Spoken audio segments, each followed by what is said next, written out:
explain the experiment for the final year practicals, that is paper 7, the experiment regarding the inverse square law using GM counter. GM counter is a counter which detects the nuclear radiations alpha, beta, gamma, and even it can detect neutrons also. But today we are using the gamma source, cesium-137, as a radioactive source. Here the radiations, that is the cesium-137 source we are using. The radiations, when it falls on the tube, GM tube here, there is an anode at the center made of tungsten, and the outer part is called as cathode, that is a rugged metal case. Then when radiations falls on this, it ionizes the gas inside, where the ionizing gas is argon or helium. So when it ionizes, it becomes positive and negative. The electrons, and the positive ions are present here. Again the electrons will hit the another molecule of the gas, producing due to collision, producing electrons, and this process continues, and you have an avalanche of electrons which will collect at the center. And these electrons, that is, we have to apply the potential difference, then only the process takes place. Then when the electrons will be collected, produces current, and the current is passed to the vacuum tube. There is the amplifier here. It amplifies, and you have a digital counter here. This is in this experiment, this is a digital counter. We call it as GM counting system. It's also called as a scalar unit, and this is a part known as the GM tube here. The tube is present here. There's a small part here, and we have a different slots, around 12 slots, and the source could be placed here. By placing for every slot, the readings are taken. So we are using a cesium source, cesium-137 source. The source is placed here above the pan, and it is inserted like this way, and for every slot, or the distance is increased from this 2.2 centimeters to 2.5, 3.5, like that. It goes from 2.5 to 7. So for different distances we are taking the counts. So before that, we will just set the GM counting system. The program is operated here. We have the high voltage. By operating this, we can increase the voltage. The operating voltage is around 450 volts. Let me vary this.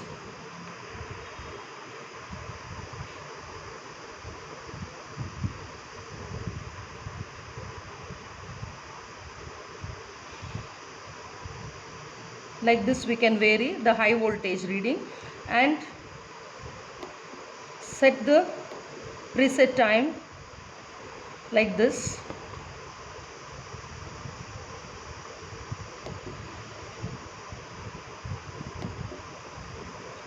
It is set for 60 seconds, and this is around 450. Let me change this to 450 volts. Fine. This is already stored here now by pressing this. As soon as you place the source here, we have to stop and then press the start button. So first of all, let me explain what actually is the principle of GM counter. Principle of GM counter is when ionizing particle passes through this tube ionizing gas, and electrons so produced move downwards, that is anode. The velocity is quite high, and they later produce secondary electrons. Thereafter, with the repeated collisions with the particles of the gas, and then the radiations from this detector are passed through the counting system, that is the electronic system. What we use here is known as the scalar. So the efficiencies are 1 to 2% efficiency for only the gamma particles. So it is more efficient for alpha and beta, but it is less efficient for the gamma particles. So here we are not measuring the energy. Only we measure dose rate, that is the disintegration energy. disintegration of the radioactive source. So, or the dose displayed, whatever we call the dose display, is related to the counts detected. So, detect all types of radiations, alpha, beta, gamma.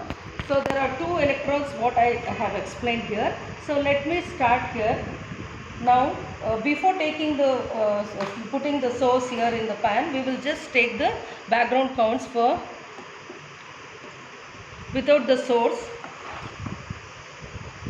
We will observe the background counts. P is known as the elapsed time, high voltage, and PT is the preset time here. And the counts we are measuring now for the background. So it is due to the radiations which are present in the atmosphere. It will be around 60 or 50 counts we will observe. Now we are observing 31, 32 like that. So after 60 seconds it stops and we can measure we can note down the the counts here. Stop, I think so.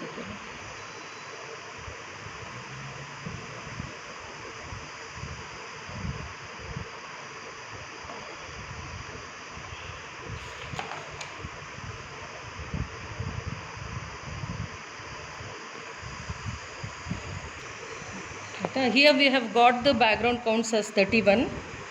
Now we will place the source here.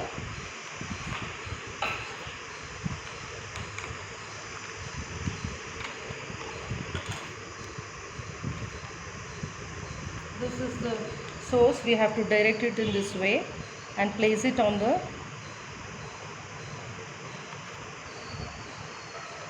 like this. For the first distance, that is around 2 centimeters, we will take the reading. As we can see in this table here, the background counts noted as 31 and the distance from the top from the tube is varied here from 2, 2.5, 3, 3.5, 4, 4.55, 5.5, 6, 6.5, 7. We are varying the distance, and here we are converting the distance, that is 1 by d square into 10 to the power of 4 meter minus 2 here. So this is already we have taken the readings here, one set of readings. So now let us start and take the reading counts, that is for 60 seconds. We will stop here and start again, so that you can observe the readings, how it is very much moving fast.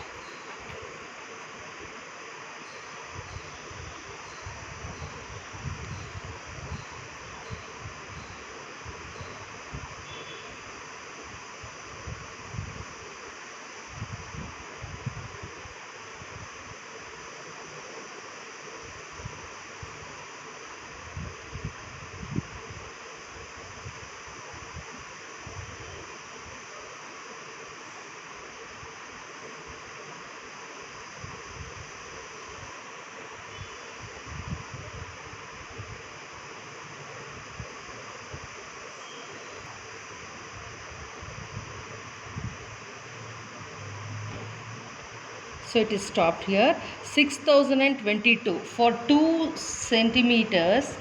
We are getting 6022 counts. Similarly, now we are moving this source to the next position, that is 2.5 centimeters, and we are conducting the experiment now.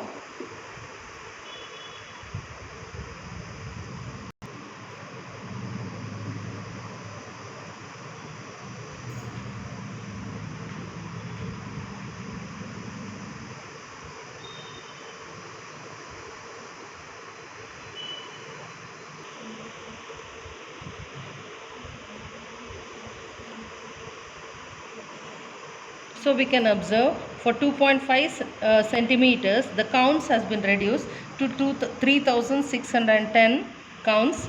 So as the distance is varied and increased, the number of counts also decreases. So now let me repeat the experiment for different slots. Now I'll show you how for the last slot here. This is for 7 centimeters. We'll repeat the experiment.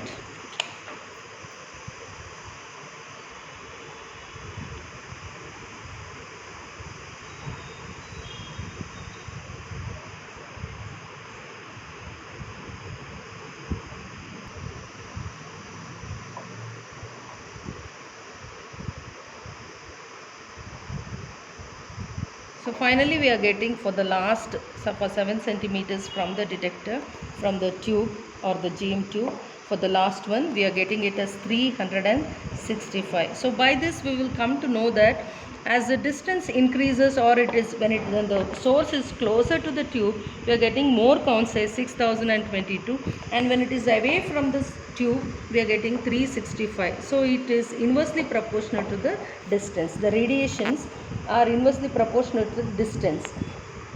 So from this 1 by d square we have calculated, then counts are noted here, and the corrected counts is found out by taking n is equal to n minus NB, where the NB is known as the background counts. Here we have the count rate.